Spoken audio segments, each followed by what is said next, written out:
This is breaking news on Morning Blend. Killed in the line of duty. We're going to try to do an officer rescue. Where's our point of cover? Where's the shots coming from? Which side? We're remembering Officer Tara O'Sullivan this morning, who was shot and killed in North Sacramento. The law enforcement community coming together as a procession took her body from a UC Davis hospital. She did a 30-minute plank during the academy. She's tough.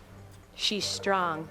There was no one more fit or ready than Tara O'Sullivan to represent the city of Sacramento. Just hours ago, the suspect finally taken into custody after firing shots well into the night.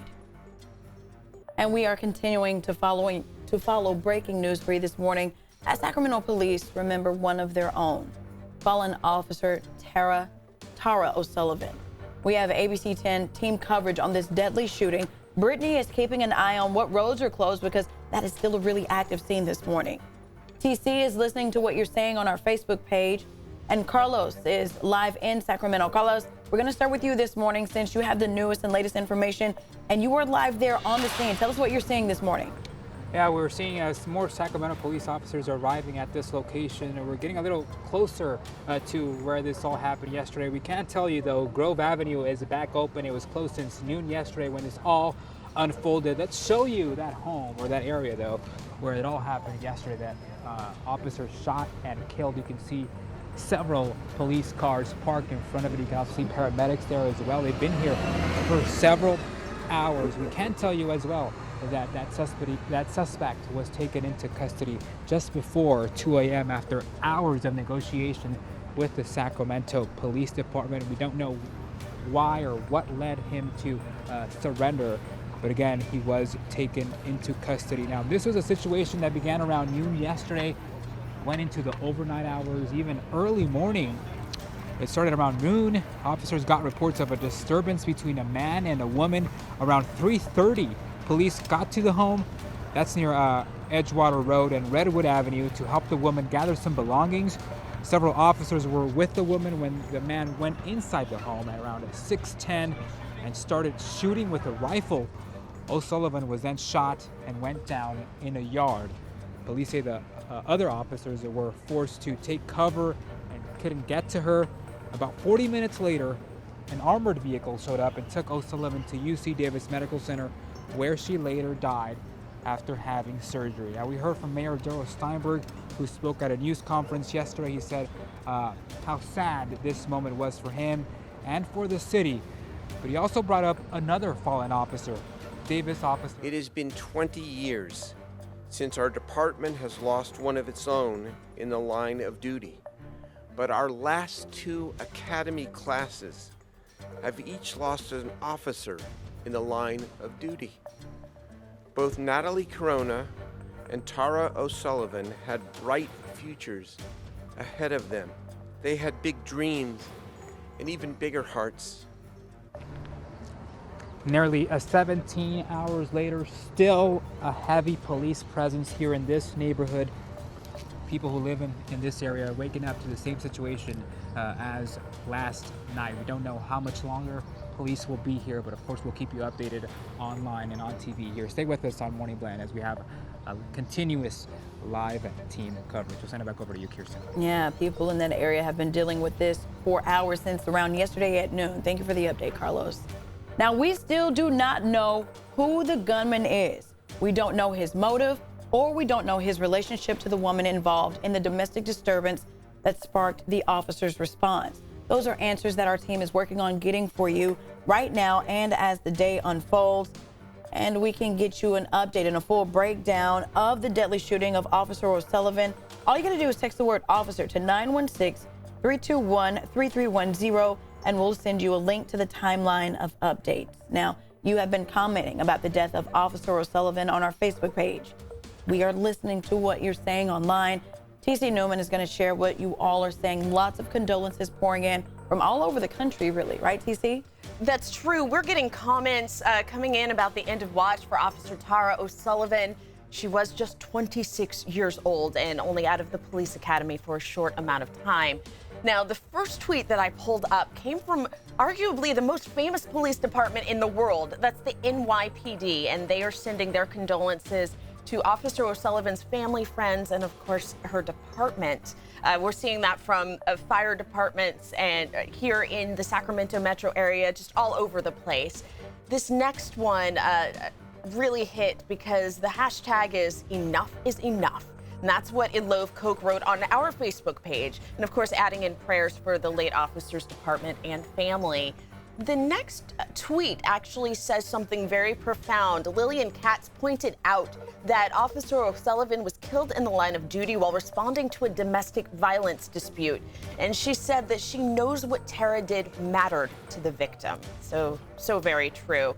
And Cricket says, she wishes people would learn to use their words instead of violence to solve problems, which is something I think we could all attest to. Now, we're going to keep listening to what you're saying online this morning, so please join our conversation. We're having it right now on our ABC 10 Facebook page, or you could join in by using the hashtag MorningBlend10. Kirsten. All right, thank you for that, TC. We continue our team coverage right now, making sure that you are in the loop if you're just now waking up on any road closures this deadly shooting may be causing.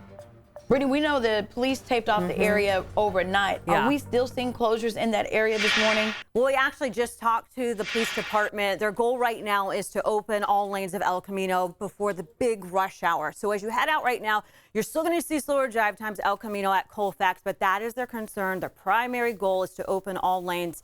So I'm hoping by 7 o'clock I can update you with that information.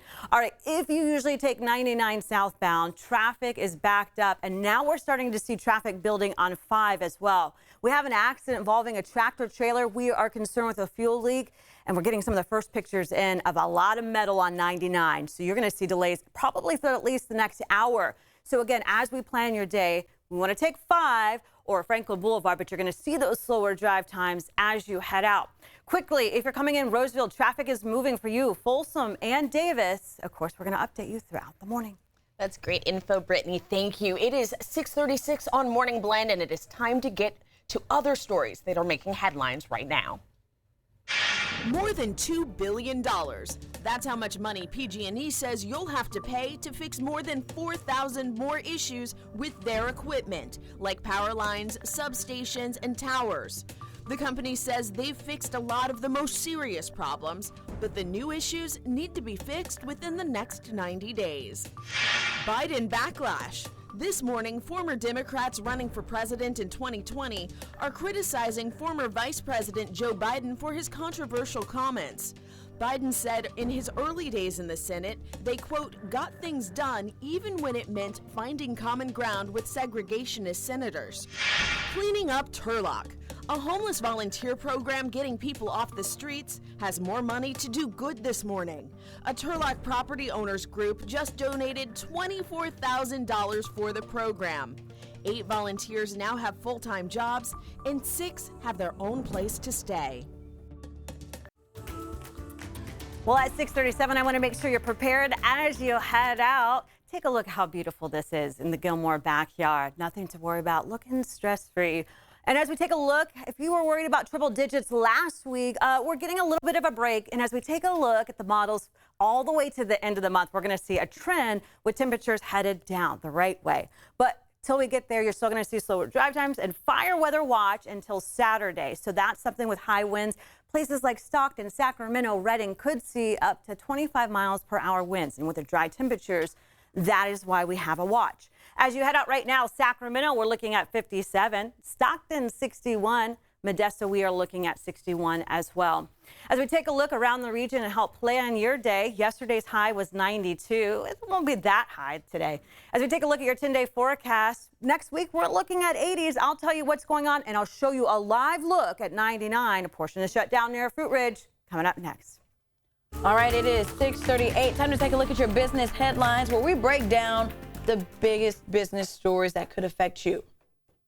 All right, so first we start off with this. A deal with Dish Network could help open the door to a merger between Sprint and T-Mobile. Bloomberg says Dish is in the talks to pay at least $6 billion for assets that include the Boost mobile brand. Sprint and T-Mobile are trying to unload enough just to win approval from the Justice Department. And YouTube may be under investigation from the FTC over how it handles kids' videos. Several reports say the FTC is in the late stages of an investigation into possible violations of the privacy of kids. And Pizza Place, Papa John's, they're ready to spend about $80 million on marketing to boost their brand. You know, the company has been struggling after founder John Schnatter reportedly used a racial slur during a conference call. TC?